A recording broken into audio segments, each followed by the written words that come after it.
Welcome back to my kitchen again. आज मु माछ तरकारी करिछि जोटा हैला पोम्फ्रेट माछ। आमे तो समस्ते ओडिया माने बार पड़िले बुधवार शुक्रवार रविवार एमती देखिकी माछ निश्चय घरे हेई थाए।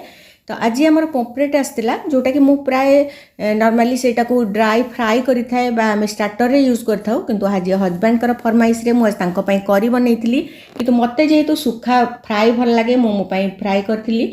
तो माछ भात सांगे खाइबा तो बहुत भल लगे, किंतु एई जो पोम्फ्रेट माछ एटा हैला गोटे सी फूड जोटा कि मु आज गोवान स्टाइल रे करिछि, गोवान फिश करी।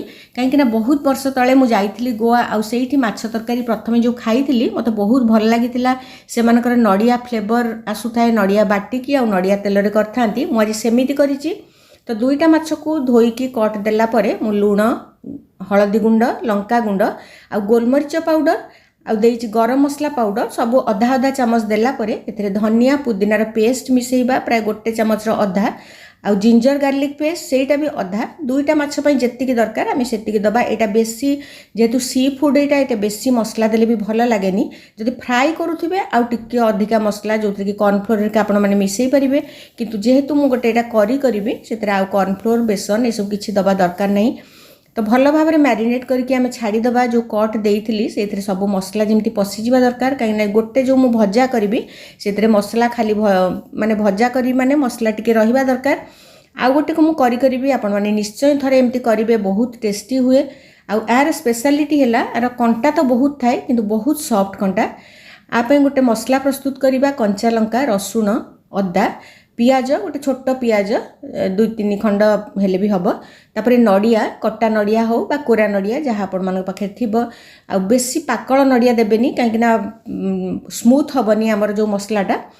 तापर एथिरे मु देइची धनिया, गोटा धनिया आ लंका गुंड, हळदी गुंड। मु टमाटर न देकी एथिरे तेंतुली पेस्ट देइची, नले तेंतुली आपण माने पाखे जदि थिबो सुखा तेंतुली सेटा भी ऐड करि परिबे। बहुत स्मूथ भाव रे यार गोटे पेस्ट बनैबा। आ टिके सेतरे पानी मिसेई कि मु रखीची। तो माछ को प्रथमे भाजी दबा, किंतु केरल हो बा गोवा जोठी भी पोम्फ्रेट माछ मु खाइची, दुईटा जगह रे खाइची, से माने कंचा माछ प्राय तरकारी करंती। आउ आमे जेमती मसला फुटेई की पियाज टमाटो भाजी की करे मसला तयारी करे, सेमती नाही सीधा माने मसला सांगरे माछ को सिझेई की तापरे ऊपरे करी लिव्स बा भृषंग पत्र देकी सर्व करंती। बहुत बढ़िया लगे। नड़िया तेल रे से माने प्रस्तुत करथांती, किंतु मो पाखे आज नड़िया तेल तो मु करिनी, मु ऑलिव ऑयल रे करिची।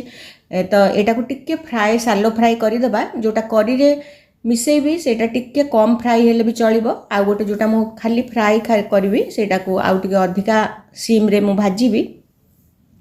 गोटे चामच ऑलिव ऑयल नेला परे टिके भल कलर आसीबो बोली टिके काश्मीरी मिर्च पाउडर देइची। आ सेइतरे जो मसला को पेस्ट करके रखिथिली ताकू देइकी टेस्ट अनुसार लूण दबा।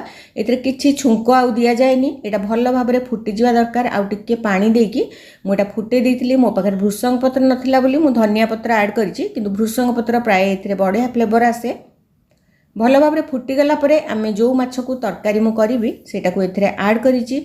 माछ फ्राई बेले जेतिकी सिझीतिला आउ 5-7 मिनिट एटा बहुत जल्दी भी सिझे आ बहुत जल्दी एटा तरकारी हो जाए। 5-7 मिनिट रे मोर माछ तरकारी रेडी हो जाइतिला। गरम गरम भात सांगे पोम्फ्रेट करी बहुत बढ़िया लागितिला। आ ता सांगे सलाड आपण माने निश्चय थरे करी करके देखिबे पोम्फ्रेट रे। भल लागिले मते निश्चय जणैबे। Stay tuned with for another video. Thank you, bye bye.